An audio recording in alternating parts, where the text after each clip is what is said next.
Hey y'all, good morning. So it's going to be a how-to video of how to make strawberry jelly. So right here is step 1 and step 2. So step 1, of course, always have clean sanitized jars. You can do that either in the dishwasher or with boiling them in a pot, just to boil the bacteria out of them, because you don't want any bacteria in your preserved foods. So here's my clean and sanitized jars. So step 2 is to cut the little green pieces off of your strawberries. So you want to cut them like this, okay? And I put mine in this big measuring cup that I have. So that way I can measure how much juice I have. But you can put them in a bowl and use a measuring cup to measure your juice to know how much pectin to use. So the next step, I usually use this. I think it's like a meat tenderizer. I'm not really sure, but you can use a potato masher or anything like that to mash up your berries to get your juice. You can strain the juice. You won't get as much jelly. I like the little chunks of strawberries in my jelly. I think it makes it better. But you can do it either way. So I will be doing it by leaving the chunks of strawberries in there. Alright, I'm about done mashing my strawberries. It takes a few minutes, but just keep mashing. It will eventually turn to juice, promise. First time I ever made this, I was like, these are the not juiciest strawberries I've ever seen. But it just takes a minute. So, as you can see, this is what they turn into. Okay? And there's still chunks in there because I want that in my jelly. I want those chunks of strawberries in my jelly. Alright, and the recipe that I use is whatever is on my pectin. So I use this, what is this, Ball Real Fruit Pectin. You can buy little individual packs of pectin. You can buy, this is like a big container, so I have to measure out how much I put in there. But they all have recipes on fruit, sugar, pectin combination ratio. So that's why I follow off this, because jelly is a little funny about setting up. So you want to follow whatever is in the pectin that you buy. There is ways that I've read in cookbooks that you can do this without pectin. I've never been brave enough to try it because it's very precise. Maybe I'll try it one day, but not today.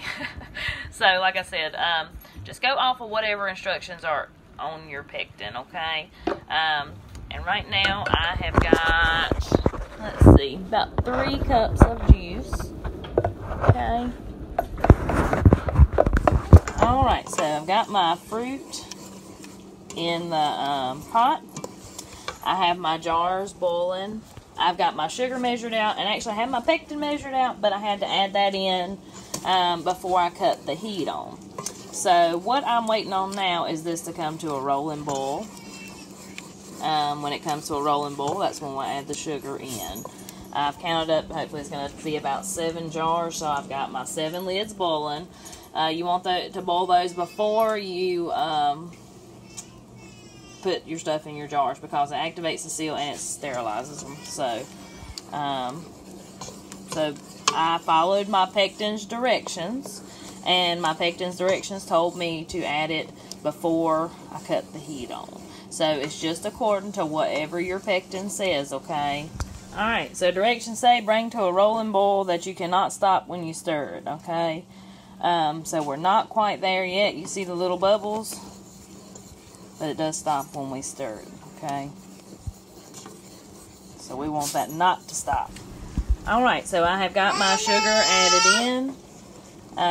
So the next step in the process is to bring this to a rolling boil. So I'm letting all my sugar dissolve. When this comes to a rolling boil, then we will let it do it for exactly 1 minute, take it off the heat, and strawberry jelly has a film on top of it. You want to scrape that film off. Letting it do a hard rolling boil now for exactly 1 minute. I've got my timer set, and then we'll scrape the film off of it with a metal spoon, okay? Okay, so we've done the hard boil for 1 minute, took it off the heat. We're no longer on any heat, and we're scraping this film off. Can y'all see this film on here? You want to go ahead and get all that off. I was lazy one year and decided that I was not going to get it off, and it made like this hard shell on top of my jelly. So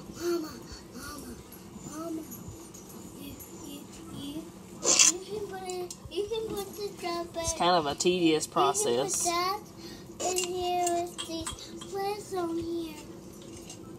But you just want to scrape all that mess off. A metal spoon is best. It seems to stick to that the best.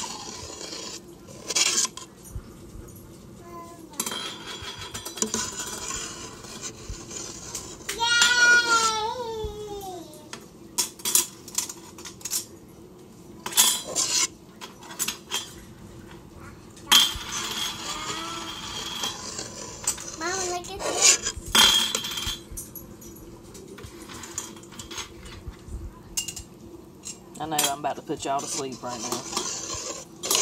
This is just part of it.